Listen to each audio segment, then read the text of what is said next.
আমার আল্লাহ বলে এই জমিনটা আমি পুরায়া তামা বানা দিব। এই জমিনের মধ্যে যত পানি আছে পানিগুলো আমি আল্লাহ পুরায়া ছাই বানা দিব। যেদিন কিচ্ছু বলতে কিচ্ছু থাকবে না, সেদিন থাকবে শুধু আমার আল্লাহ।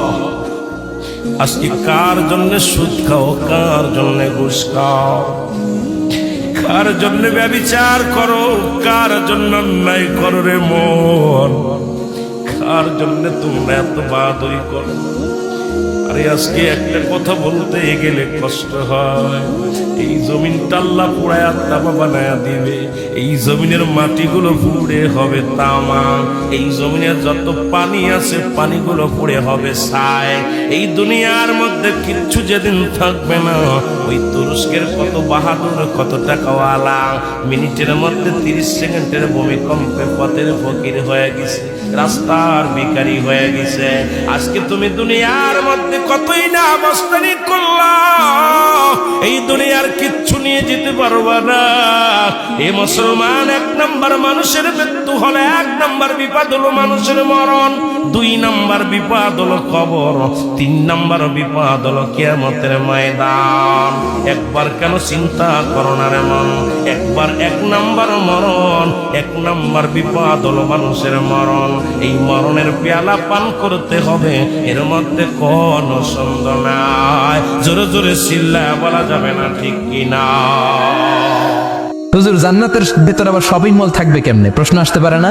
সহিহ মুসলিমের বর্ণনা, ইন্না ফিল জান্নাতি লাসুকান, জান্নাতের ভেতরে বিশাল এক শপিং মল থাকবে। এটা বলে আমাদের বসুন্ধরা শপিং কমপ্লেক্সের মতো হবে, যমুনা ফিউচার পার্ক।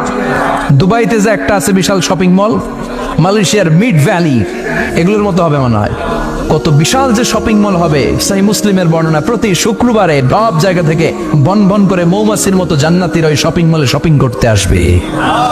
ইচ্ছে মতো দেদারসে পোশাক কিনবে, ইচ্ছে মতো শপিং করবে, টাকা দেয়া লাগবে না, ক্রেডিট কার্ড লাগবে না। সুবহানাল্লাহ পড়েন। ইচ্ছে মতো শপিং করবেন। দুনিয়াতে একটু কষ্ট করে হালাল উপার্জন করে খেয়ে যান। আল কানাআতু মিনাল ইসলাম, অল্পে খেয়ে তুষ্ট থাকার, আল্লাহ শুকরিয়া করা, এটার নামই ইসলাম। অল্প খাও, অল্প পড়ো, অল্প জমাও, অল্পের ভেতরে বরকত ঢুকাই দিছে কে? অনেকে দেখবেন অনেক খাই খাই নাই নাই করে, এটা যাদের স্বভাব তাদের কখনো বরকত হয় না। অল্প খাবেন, অল্প পড়বেন, আর হালালের সাথে সম্পর্ক করবেন। আল্লাহুম্মা কফিনি বিহালালিকা আন হারামিক ওয়া আগনিনি বিফাদলিকা আম্মান সিওয়াক। বিষ্ণুনবী দোয়া করতেন, আল্লাহ হালালকে আমার জন্য যথেষ্ট করেন, হারাম থেকে আমারে বাঁচিয়ে রাখেন। পড়েন আমিন। হালাল অল্প হলেও হালালে বরকত আছে না নাই? হারাম বেশি হলেও এটাতে কোনো বরকত নাই, ঠিক কিনা? এই দুনিয়ার পুরো জীবনটা এটা হচ্ছে লালসাময় একটা জীবন।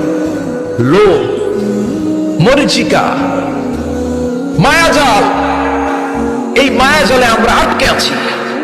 ফলে মৃত্যুর কথা আমরা ভুলে গিয়েছি। পাগলের মতো ছুটছি, আরো টাকা লাগবে, আরো খ্যাতি লাগবে, আরো যশ লাগবে, আরো দাপট লাগবে। আমার এত টাকা দিয়ে কি হবে? এত সম্পদ দিয়ে কি হবে? এত ব্যস্ততা দিয়ে কি হবে তোমার? স্টপ, থামুন, অনেক হয়েছে। আম্মা থামুন, take a rest and think about death. Think that you have to go back to your Lord. একটু বসেন না, একটু ভাবেন যে আমাকে চলে যেতে হবে, চলে যেতে হবে। এই কোলাহল, এই ব্যস্ততা, এগুলো থাকবে, থাকবো না আমি। সাইয়েদনা ওমর ফারুক বলেছেন, মুতু ক্বাবলা আন তামুতু, মরার আগে একবার মরো। হাসিবু ক্বাবলা আন তুহাসাবু আলাইকুম, তোমার হিসাব নেওয়ার আগে তুমি একবার নিজের হিসাবটা করো না।